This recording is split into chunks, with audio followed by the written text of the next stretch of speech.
Nosso Deus é fiel, justo e verdadeiro, e a Ele seja dado toda a honra e toda a glória. Meus amados irmãos, vivemos dias difíceis, vivemos dias complicados, vivemos dias de verdadeira perseguição contra a Igreja de Cristo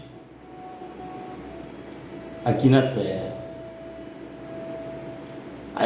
Na verdade, a Igreja de Cristo, ela é perseguida desde sua criação, desde a vinda de Cristo. O Senhor Jesus Cristo, ele é perseguido ainda no ventre de sua mãe. O tempo passa, ele cresce, 30 anos, com 30 anos, ele é batizado pelo profeta João Batista, é levado ali ao deserto, sofre as tentações, passa 40 dias em jejum, se preparando para o ministério e para o que ele iria enfrentar durante os 3 anos de seu ministério. Nesses 3 anos ele é perseguido, ele é capturado, o Senhor Jesus Cristo é esbofeteado, o Senhor Jesus é chicoteado, espancado, caluniado, levantam mentiras contra ele, chegam a chamar o Senhor Jesus Cristo de até filho do demônio, que o demônio e Satanás operava através do Senhor Jesus Cristo, e levantam sobre ele todas as mentiras, ou seja, perseguem, matam ele inocentemente. Após a morte do Senhor Jesus Cristo, ele ressuscita, e após a sua ressurreição, ele ainda passa 40 dias na terra, instruindo os seus apóstolos, os seus discípulos, dando as últimas instruções de como eles deveriam se comportar aqui na terra e o que deveriam fazer para que a sua palavra, o evangelho, fosse pregado a toda criatura. E é dado a missão: ide por todo mundo, e pregai o evangelho. Aquele que crer e for batizado será salvo, e o que não crer será condenado. Ou seja, ele dá essa missão. Mas aqui no livro de Mateus, Jesus Cristo, ainda em vida com seus apóstolos, ele alerta que os apóstolos irão ser perseguidos. Ele alerta que todo aquele que o aceitar, todo aquele que o confessar, todo aquele que for servo do Senhor Jesus Cristo, que tiver convicção, que for cristão, aquele que não negar a sua fé em Jesus, também será perseguido. E aqui a palavra de Deus fala bem claro em Mateus capítulo 5, a partir do verso 10. Aqui no verso 5 ele vai falar das bem-aventuranças, ou seja, bem-aventurado, ou seja, mais que feliz, bem-aventurado, mais que feliz. E o capítulo 5 de Mateus, a partir do verso 10, diz assim: bem-aventurados os que sofrem perseguição por causa da justiça, porque deles é o reino dos céus. Aleluias. Bem-aventurados os que sofrem perseguição por causa da justiça, porque deles é o reino dos céus. Essa justiça aqui que o Senhor Jesus Cristo se refere é a justiça de Deus, é a justiça da palavra de Deus. Não é essa justiça do homem, essa justiça corruptiva, essa justiça corrupta que vivemos. Não, é a justiça da palavra de Deus. Bem-aventurados sois vós quando sofre perseguição por causa da justiça. A justiça de pregar a palavra de Deus. Hoje enfrentamos um problema muito sério, principalmente aqui no estado do Rio Grande do Norte e em todo o país, né? Ou seja, a própria justiça pela Constituição Nacional, que é a própria lei soberana acima de toda outra lei, o artigo 5º, inciso 6º da Constituição, ela garante o direito a culto, ela garante o direito ao credo, ela garante o direito à atividade religiosa, ela garante, está na Constituição, é constitucional isso. As Nações Unidas também criaram uma lei em que diz que também é válido toda crença, todo credo, né? Ou seja, o direito ao culto, ele também é constituído nas Nações Unidas, nos direitos humanos, né? E recentemente, ano passado, o presidente, né, ele incluiu as igrejas, ele vendo que as igrejas estavam sendo perseguidas pelos governantes, ele inclui a igreja como atividade essencial, porque a igreja de Cristo aqui na terra, os templos, são mais que essenciais, mais que essencial, e ele inclui isso como atividade essencial. Só que daí então o Supremo ele vai lá e ele pega e diz que cabe aos estados e municípios fazerem os seus decretos. Por quê? Aí ele usa até a justificativa. O estado e o município é quem sabe a situação do que se passa, né? São os prefeitos, os governadores que conhecem a situação de seus estados, de seus municípios.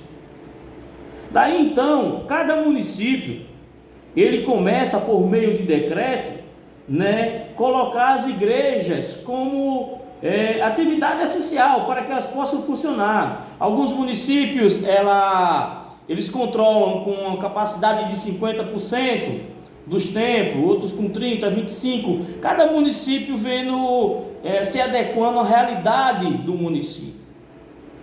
Mas daí então, né, a senhora governadora do Rio Grande do Norte e outros países e outros estados, na verdade, resolvem fechar as igrejas. Meus amados irmãos, sem conhecimento de causa nenhuma. Esse pessoal não tem o conhecimento de causa do que é uma igreja. Qual o papel da igreja na sociedade? Qual o papel da igreja na vida do ser humano? Eles não têm conhecimento de causa. E eles tomam uma decisão baseada em dados científicos de pessoas que sequer foram na igreja pelo menos uma vez acompanhar um culto. Aí o que acontece? Né? O Supremo ele tinha decidido que caberia aos municípios, né, fazer os seus decretos. E os municípios, por conhecer a realidade do seu povo, eles permitem as igrejas abertas. Há um consenso entre os comitês de enfrentamento ao Covid e há um consenso entre a comunidade evangélica, a comunidade cristã, né? Ou seja, porque os municípios eles têm a certeza disso, que a igreja ela é parceira no combate ao Covid-19. A igreja ela é parceira nos trabalhos de assistência social, né? Porque na igreja se respeita todas as medidas, distanciamento, uso de máscara, álcool em gel. Na igreja se respeita todo o distanciamento, todo o protocolo. E além de se respeitar, né, se orienta, os líderes, os pastores sempre estão orientando aos fiéis sobre a importância da higienização, sobre a importância dos cuidados, porque é um vírus que mata, é um vírus que traz problema, que traz sequelas e em muitos casos até irreversíveis. Nós sabemos a gravidade, nós temos a convicção e assim temos a certeza, né, a consciência de que esse vírus é grave, mas a igreja ela é fundamental, porque ela se torna parceira do município na prevenção, na orientação. E mais ainda, a igreja ela começa a atuar, que ela já vinha fazendo esse papel de assistência social, toda a igreja faz isso, Aquele que diz que a igreja não ajuda em assistência social dos membros é porque ele é um ignorante, né? Ignorante, eu sempre falo, é aquele que não tem conhecimento de causa, é isso que significa a palavra ignorante. Mas quem vai na igreja, quem frequenta a igreja, seja católica, seja evangélica, seja um templo espírita, sabe muito bem que as igrejas ela têm um papel social muito grande, né? E nesse momento de pandemia, as igrejas fizeram campanha, fazem campanha, estamos ainda com campanha de arrecadação de alimento e distribuição de cestas básicas. Só a congregação a qual eu congrego, né, Assembleia de Deus Ministério de Madureira, daqui de São José do Mipibu, só a congregação que eu congrego, a gente já distribuiu para mais de 600 sacolões. É medicamento, às vezes as pessoas vão se consultar, não tem como comprar o medicamento, o pastor vai e compra, os irmãos se ajuntam, compra o medicamento da pessoa que chega precisando. Às vezes chega pessoas, na minha congregação já chegou casos de pessoas com crianças no braço praticamente morta, e a gente parar o culto e prestar socorro, e a igreja ficar intercedendo em oração, enquanto o pastor ir para a UPA para prestar socorro, né? E a criança tornar a vida, porque a criança chegou praticamente morta, sem respirar, entalada. Ou seja, sem falar no atendimento psicológico também que as igrejas faz, né? Psíquico, bíblico, dando ensinamento psíquico bíblico, resgatando, né, as pessoas do mundo da marginalidade, da bandidagem. Eu sou um que fui resgatado do mundo da bandidagem. Eu sou prova viva, testemunho vivo do trabalho social que as igrejas fazem. Você que é crente, que é evangélico, você que sabe, estuda a palavra de Deus, a gente sabe muito bem que quem liberta é o Senhor Jesus Cristo através do Espírito Santo de Deus. Isso aí a gente sabe. Mas o papel da igreja, ela é muito importante na questão da libertação. Eu pelo menos, quando eu volto para o Senhor Jesus Cristo, eu voltei viciado da cocaína. Eu cheirava cocaína todos os dias eu bebia, todos os dias eu cheirava, fumava 2 carteiras de cigarro por dia, casamento separado da mulher, desgraçado, perdi 2 carros, um eu capotei, o outro eu vendi para pagar dívida de droga, minha vida desgraçada, ninguém mais acreditava em mim, mas na igreja eu encontrei apoio,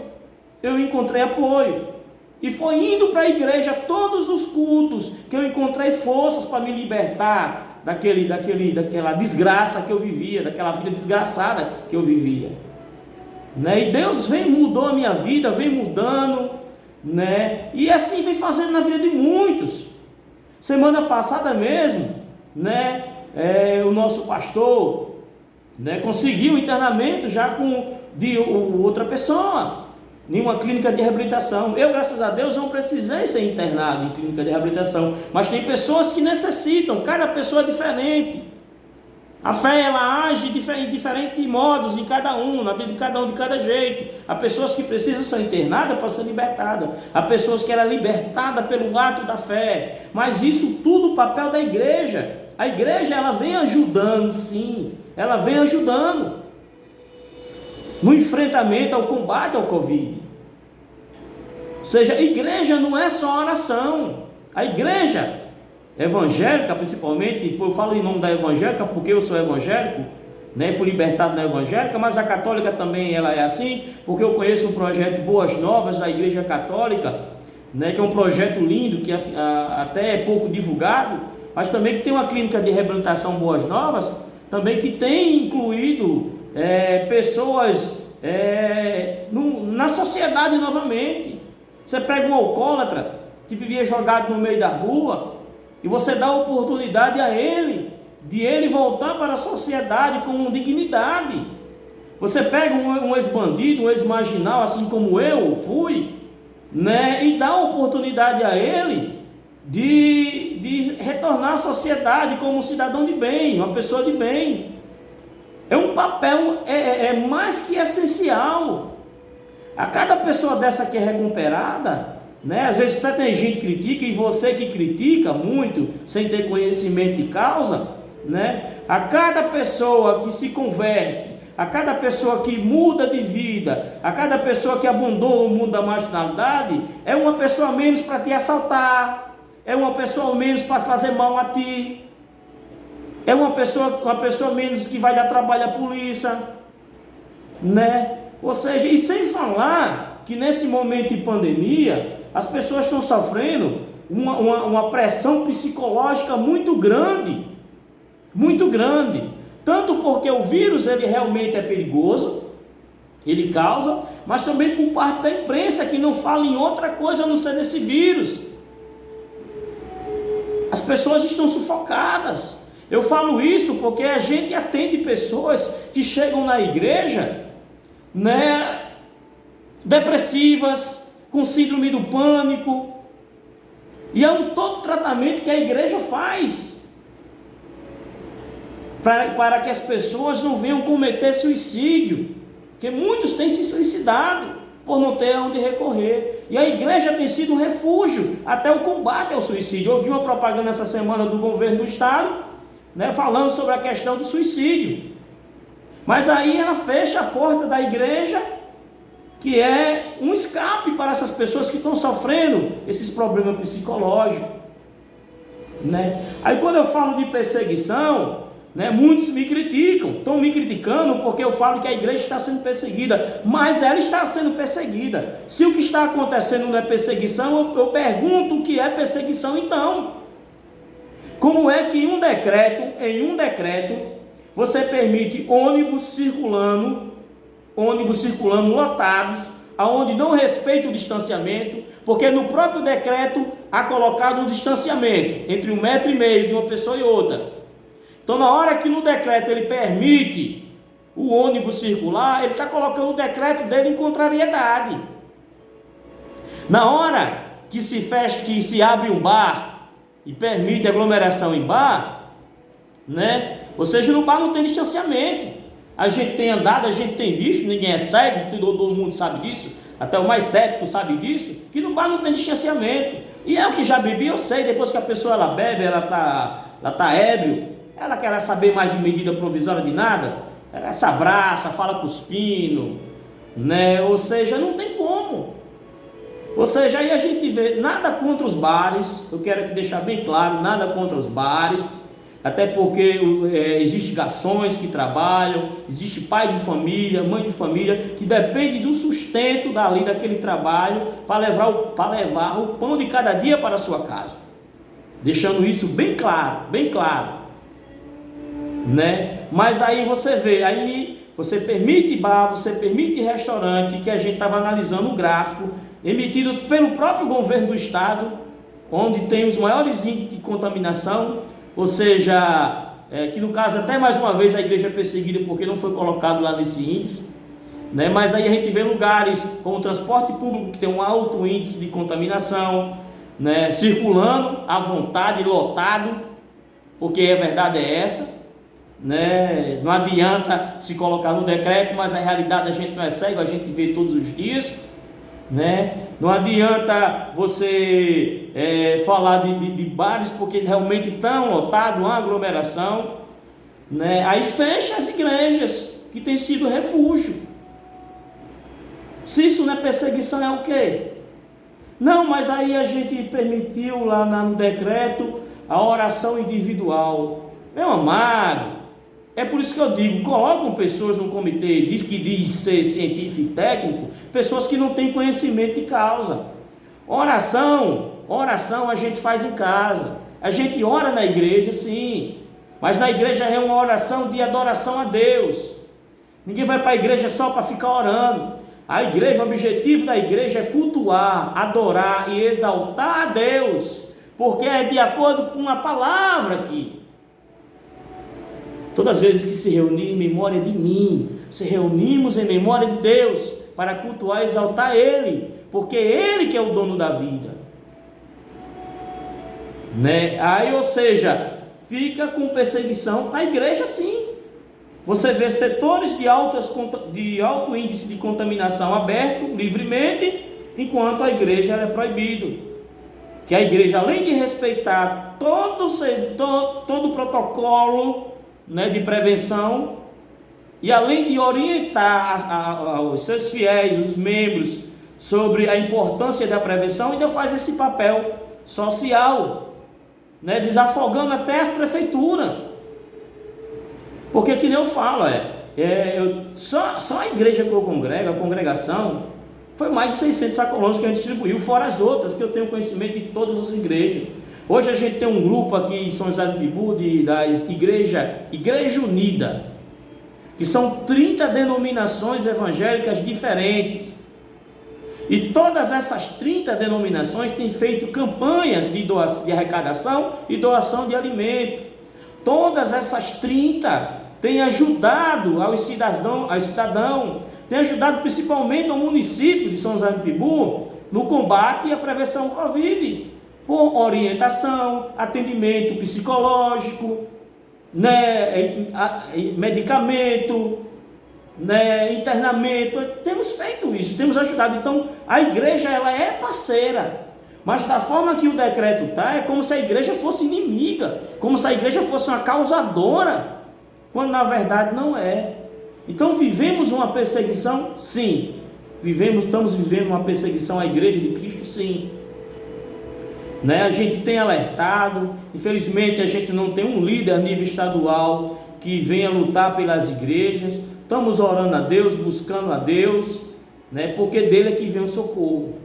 Mas aí é que vem o alerta, meus amados irmãos. Olha o que a palavra diz, olha.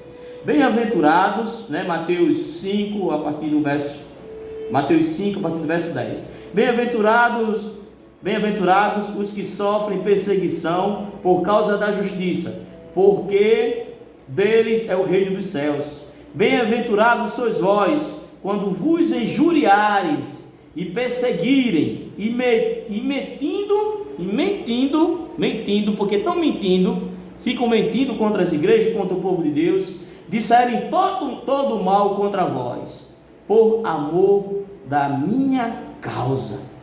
Bem-aventurados somos nós, né, que lutamos pela justiça de Deus, pelo nosso direito de cultuar. É a palavra de Deus aqui que nos diz, né? E bem-aventurado ainda mais nós, quando se injuriarem, inventarem mentiras contra nós, quando perseguirem nós como povo de Deus, né? E inventarão mentiras. O Senhor Jesus, ele já deixa alertado. Inventarão mentiras. Eles mentem. Não, porque o pastor é ladrão, porque o pastor é isso e aquilo. Qual é a maior perseguição? Coitado do pastor, muitas vezes tira do bolso, divide o prato de comida que está comendo para ajudar um necessitado.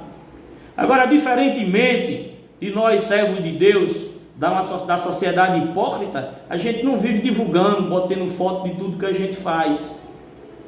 Mas que as igrejas, todo aquele que chega na igreja e ele é atendido, ele é socorrido, sabe muito bem do que eu estou falando.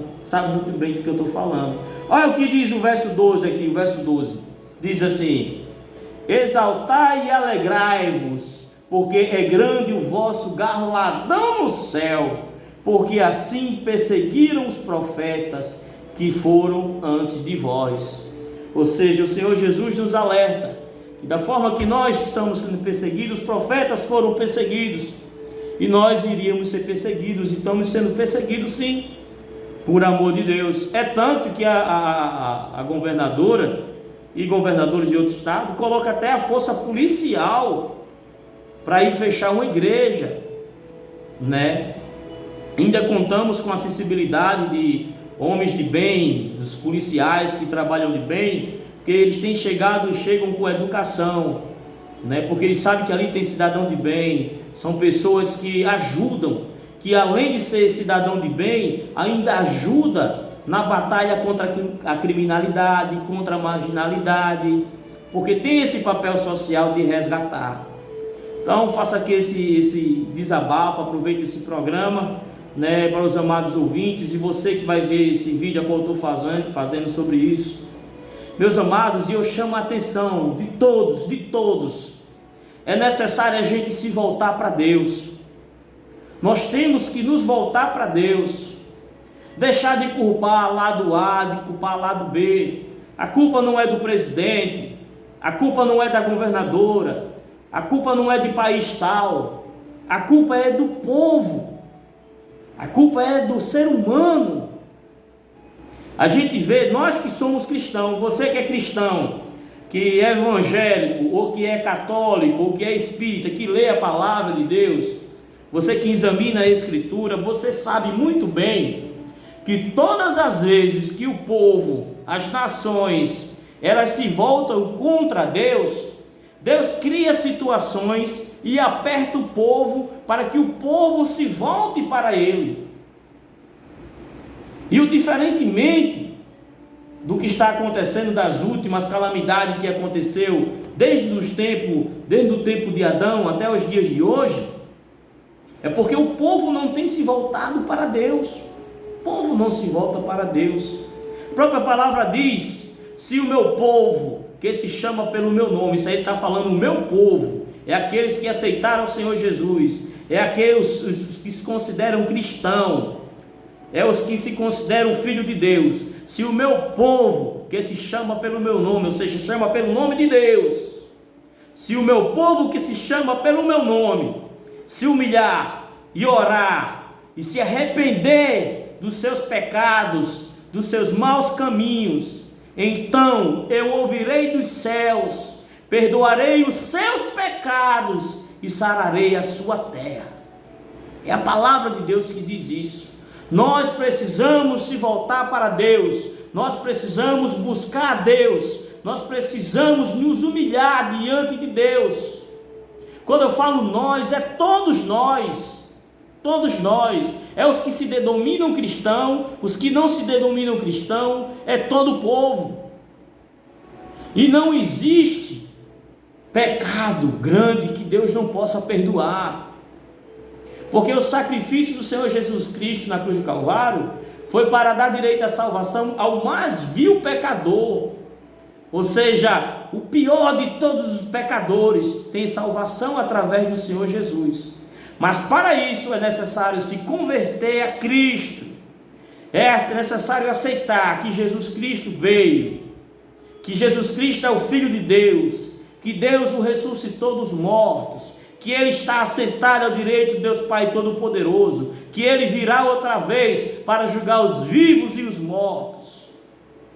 É necessário se converter e praticar a palavra de Deus. É necessário se converter, ler a palavra e praticar o que lê, o que aqui está. Não adianta só dizer eu sou cristão, não adianta só dizer eu tenho Deus no coração. Isso para Deus não vale de nada.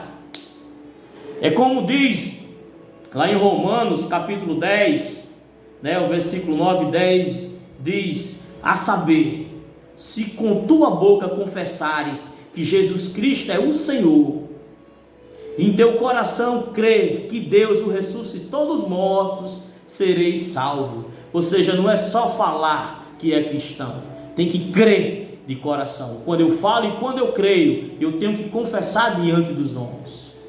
E a palavra diz: porque o que confessa é com a boca que se confessa com a boca que se confessa para a salvação, e com o coração se crê para a justiça. Ou seja, precisamos confessar e crer e praticar a palavra de Deus.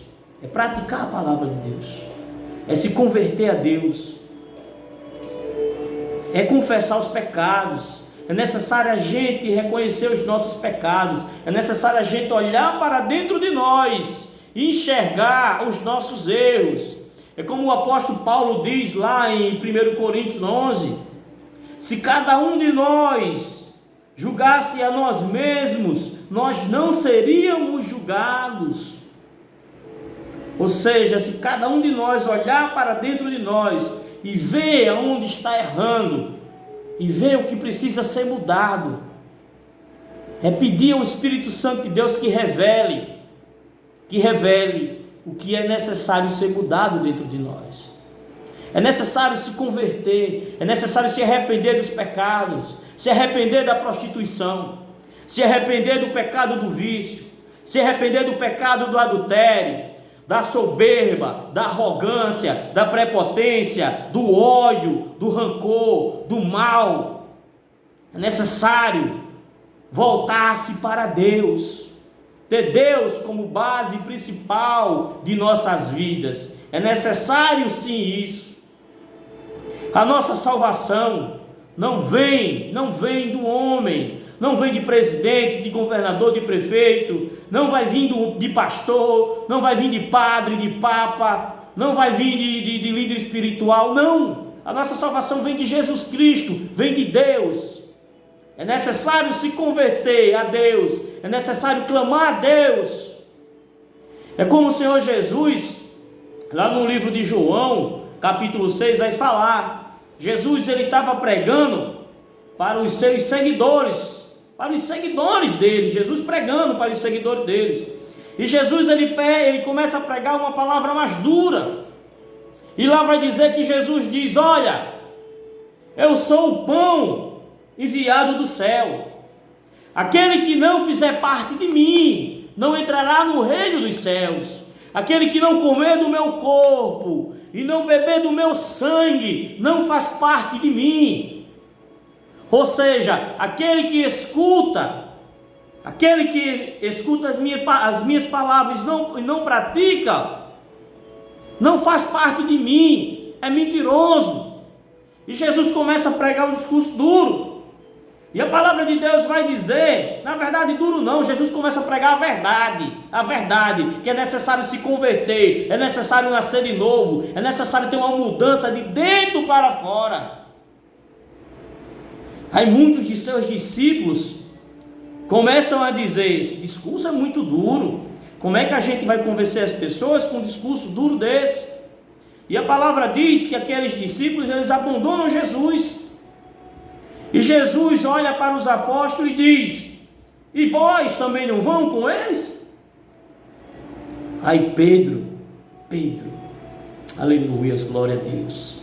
Pedro olha para Jesus e diz: mestre, para onde iremos nós, se tu tens a palavra da salvação? Nós temos crido que tu és o Filho do Deus Altíssimo. É isso que nós temos que fazer, é se colocar no lugar de Pedro, é fazer como os apóstolos, é crer no Senhor Jesus Cristo, que Ele é o Filho de Deus.